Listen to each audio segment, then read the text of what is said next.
Robi sama Revan kenapa Robi? Sakit. Sama Amel. Revan? Sakit. Amel? Sakit. Oke. Kita doakan teman-teman kita yang sakit semoga lekas sembuh.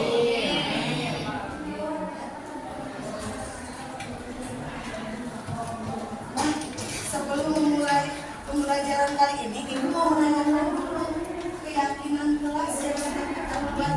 Apakah ada yang masih ingat? Oke, Devi, apa yang Devi masih ingat? Datang tepat waktu. Oke.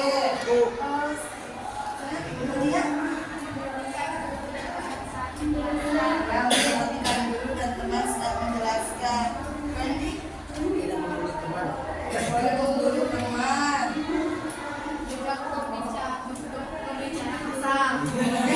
Tidak berbicara kasar. Pakaian selalu rapi. Coba siap rapi enggak pakaiannya? Ada yang lupa enggak? Ada yang lewat enggak? Keyakinannya? Apa? Betul, menjaga kebersihan dan coba sekarang cek ada sampah enggak? Kalau ada sekarang enggak? Tentang sampah.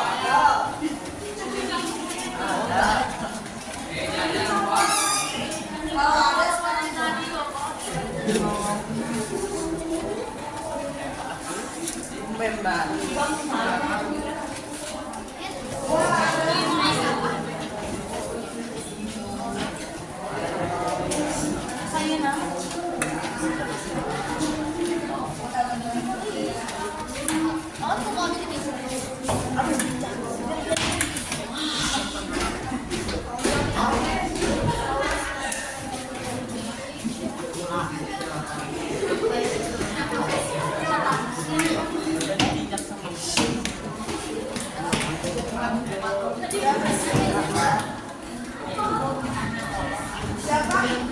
Bu apa? Kenapa kamu sakit?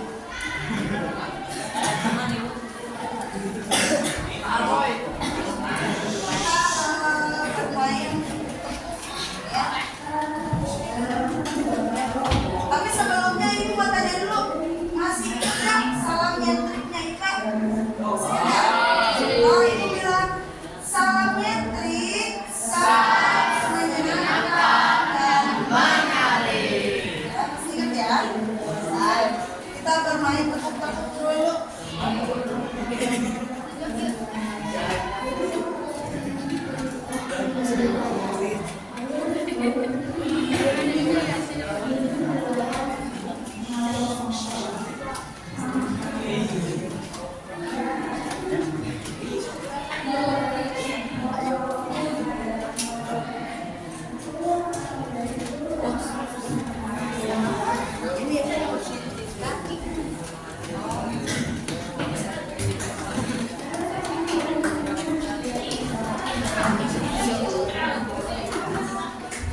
Tahu lagu Gak Bisa? Tahu. Lagu Banana Cincin. Barang Samsam.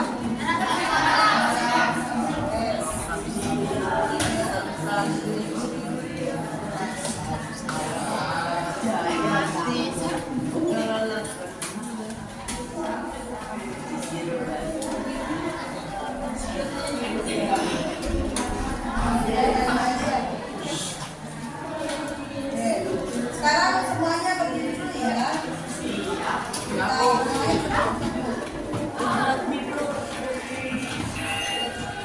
Betul ya?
kalian juga bisa belajar dengan fokus.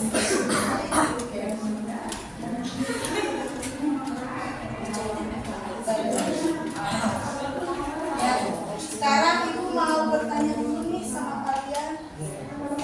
Boleh nggak? Boleh. Nah, coba apa yang pertama kamu lakukan ketika kamu memakan makanan?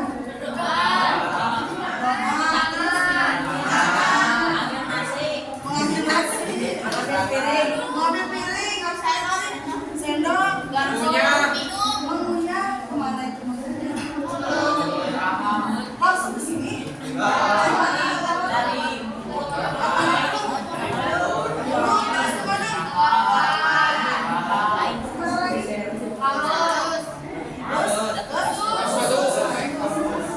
Oke, nah sekarang aku mau tanya juga nih, kira-kira kalau kalian makan makanan yang pedas atau yang terlalu asam, itu baik nggak? Tidak. Suka?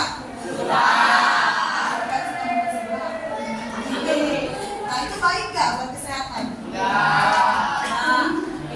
Nggak, tapi enak, tapi dimakan ya. Tapi harus dikurangi. Nah, sekarang ibu akan menayangkan dulu video tentang perjalanan makanan, ya.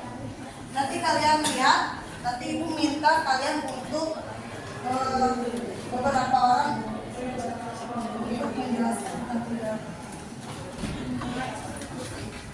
Sebelumnya ya, sebelum menayangkan itu, ibu mau kasih tahu dulu nih tujuan pembelajarannya ya. Jadi peserta didik itu dapat menganalisis proses pencernaan serta gangguan yang terjadi di kehidupan sehari-hari. Makanya tadi kenapa ibu hubungkan kalian dengan memakan makanan pedas. Nah ini pasti nanti akan ada gangguan yang terjadi pada sistem pencernaan.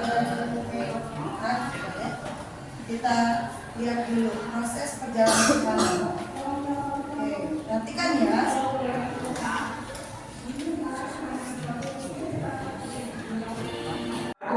Ini adalah proses yang disebut peristalsis, itulah yang menggerakkanku melalui sistem pencernaan. Beberapa detik kemudian dan kita sekarang telah mencapai ujung terowongan.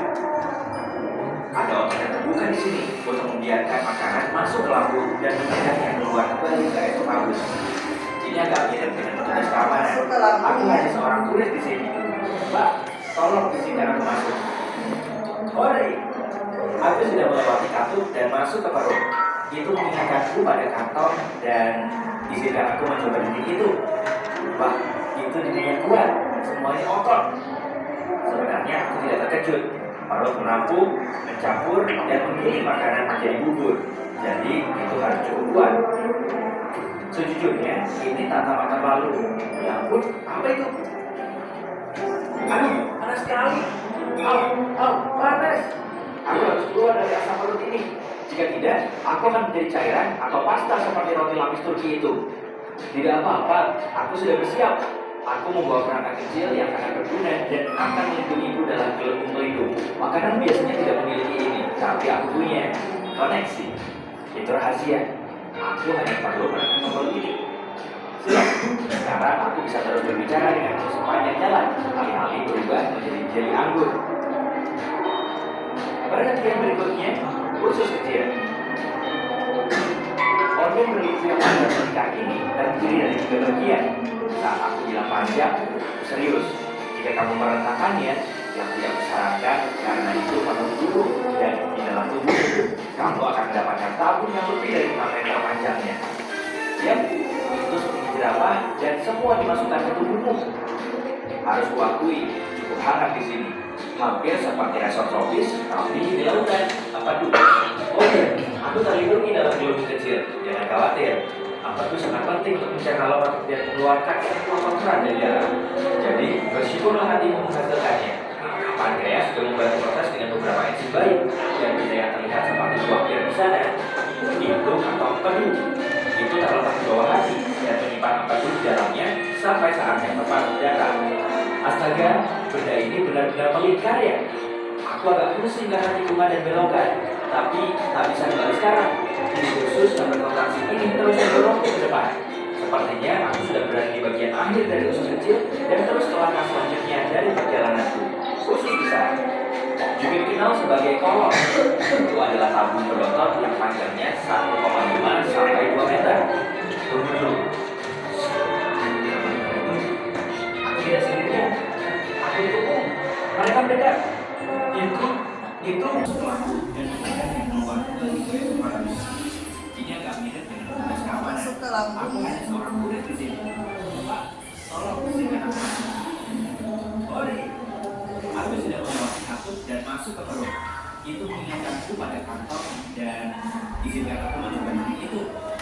Wah, itu dibuat semuanya kotor. Sebenarnya aku tidak terkejut. Perut melambung, mencampur dan menggiling makanan menjadi bubur. Jadi itu harus cukup kuat. Sejujurnya ini tanpa kata malu. Ya ampun, apa itu? Waduh, panas sekali. Panas. Aku harus keluar dari rasa perut ini. Jika tidak, aku akan menjadi cairan atau pasta seperti roti lapis Turki itu. Tidak apa-apa, aku sudah bersiap. Aku membawa perangkat kecil yang sangat berguna dan akan membeliku dalam film pelindung. Makanan biasanya tidak memiliki ini, tapi aku punya koneksi. Itu rahasia. Aku hanya perlu menekan tombol ini. Sekarang aku bisa terus berbicara dengan semuanya jalan. Alih-alih juga menjadi dari anggur. Pada tiga berikutnya, khusus kecil. Organ berikut yang menunjukkan ini terdiri dari 3 bagian. Saat aku bilang panjang, aku serius. Jika kamu meratakannya, tidak usahakan karena itu kamu cukup dan di dalam tubuhnya. Kamu akan mendapatkan tabung yang lebih dari 6 meter panjangnya. Ya, itu seperti jerapah dan semua dimasukkan ke tubuhmu. Harus kuakui, cukup hangat di sini. Lampir seperti resort tropis, tapi di lautan. Aduh, oh ya, aku terlindungi dalam biologi kecil. Jangan khawatir. Apadu sangat penting untuk mencerna lemak dan mengeluarkan semua kotoran dari darah. Jadi, bersyukurlah hati mengatakannya. Andreas berubah protes dengan beberapa isi baik dan dunia yang terlihat seperti buah dan sana. Itu tetap penuh. Itu terletak di bawah hati dan menyimpan apadu di dalamnya sampai saat yang tepat datang. Astaga, benda ini benar-benar melingkar ya. Aku agak pusing karena lingkungan dan belokan, tapi tak bisa bilang sekarang. Ini khusus yang berkontraksi ini terus mendorong ke depan. Sepertinya aku sudah berada di bagian akhir dari usus kecil dan terus melangkah selanjutnya dari perjalananku. Usus besar juga dikenal sebagai kolon. Itu adalah tabung berotot yang panjangnya 1,5 sampai 2 meter. Tunggu dulu. Aku tidak sendirian. Aku dukung. Mereka. Itu. Bakteri. Ada banyak sekali di sini. Oh, mana kalau kamu terjadi penyakit vaksin khusus atau semacamnya? Tidak. Khusus membutuhkan bakteri baik untuk membantu memecah makanan, vitamin, dan nutrien sehingga tubuh bisa menggunakannya. Hai semuanya. Hei, benda kecil apa itu di pintu masuk? Itu pasti usus buntu. Itu tidak terlalu berguna selain menampung bakteri yang mungkin perlu dilepaskan ke usus. Itu juga punya beberapa jaringan yang berguna untuk sistem kekebalan tubuh. Tapi sebagian besar itu adalah benda kecil yang tidak berguna. Jadi orang masih bisa hidup tanpanya. Hei, jika usus buntu meradang, dokter akan memotongnya. Serius, sepertinya orang ini masih memilikinya. Baguslah. Ngomong-ngomong, kita sekarang ada di usus besar dan aku senang di sini agak lebih luas. Jika kamu pakai gelembung pelindung rahasiaku yang mewah, aku pasti akan berbicara kepadamu sekarang sebagai beberapa saya di kuningan. Saat kontraksi otot ini mendorong ke pelaku usus besar, semua air diisi dariku. Bentuk terakhirku, feses. Ya, feses? Kotoran. Apapun itu sebenarnya, itu terbentuk di usus besar. Masih banyak bakteri di mana-mana. Mereka benar-benar bekerja keras ya. Tak boleh terlalu sedikit atau terlalu banyak. Jika tidak, kamu akan mengalami masalah pencernaan seperti intoleransi makanan. Mereka juga memainkan peran besar dalam kekebalan tubuh. Dan itu sebabnya kamu punya triliunan bakteri di tubuh. Terus bekerja dengan baik, aman. Aku dalam perjalanan melalui kolon kiri. Ketika terlalu penuh dengan feses, kolon memutuskan untuk membuang semuanya ke rektum karena tidak dapat menahannya sendiri. Biasanya memakan waktu sekitar 36 jam bagi apa yang tersisa dari makananmu.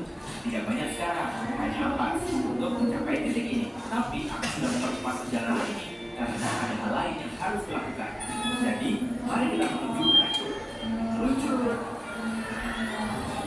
Keluarkan kemana? Rektum adalah ruang mulus yang panjangnya sekitar 20 cm. Ini memiliki sensor khusus seperti ini atau di sana yang memberitahu saat ada sesuatu yang harus kamu buang. Mereka mengirim sinyal kepada otak saat feses atau gas ingin keluar. Itu saat kita berpikir, oh harus kamar mandi. Jika saatnya tepat, yaitu kamu menemukan toilet dan filter lepas, darah, feses keluar. Sampai jumpa pizza dari sarapan kemarin. Apa? Di sini tidak ada yang makan pizza dingin sarapan. Baiklah, kalau begitu, seperti apa sarapanmu biasanya? Beritahu aku di kolom komentar. Ngomong-ngomong, aku pengen cepat untuk mengeluarkan feses dan konsentrasi. Ekstraktor itu jelas juga sebagai keinginan untuk memakan isinya yang hilang untuk sementara waktu. Kamu sangat bisa senang, rektum dan sphinctermu bekerja keras untuk menahan feses ketika waktunya tidak tepat. Seperti saat kamu menyetir ke kantor, bekerja, membeli makanan, tidur. Tapi jika kamu tidak bisa menahannya lagi, sphincter eksternal membantu lagi atau berapa lama yang kamu butuhkan sampai kamu tiba di kamar mandi. Tidak yakin apakah manusia ini sudah siap, tapi aku benar-benar ingin pergi sekarang. Mungkin aku bisa memancing sensor-sensor ini agar bisa kabur. Oh ya, orang ini sedang bekerja kan? Ini akan canggung. Tentu saja, makanan lokal tidak meninggalkan buku dengan cara yang anggun. Aku bahkan tidak akan mengenali makanan yang mana. Tapi bagiku, yang buat si anggun, aku masih punya banyak hal penting yang dilakukan. Jadi, hei kawan, ayo ke toilet. Aku pergi ya, selamat tinggal. Nah, dari tayangan video tadi, ada nggak yang bisa menceritakan proses perjalanan makanan yang kalian tahu? Ayo, Fatir. Apa Fatir boleh berbicara? Intinya aja.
Mulai dari mana?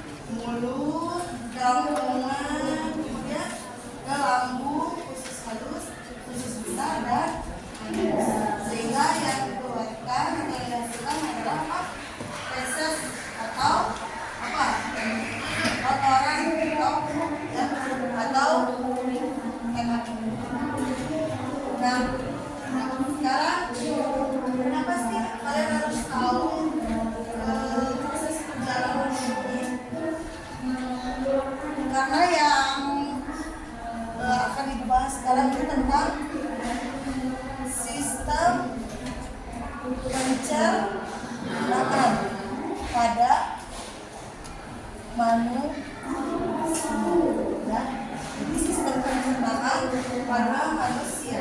Nah, kalau kalian tahu ya, apa sih itu sistem pencernaan?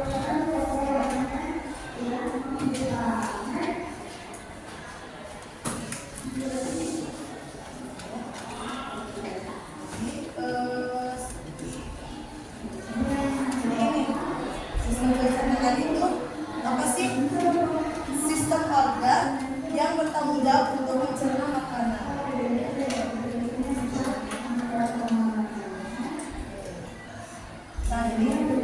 Dan perlu kalian tahu, tadi kan pada saat di mulut itu ada apa aja?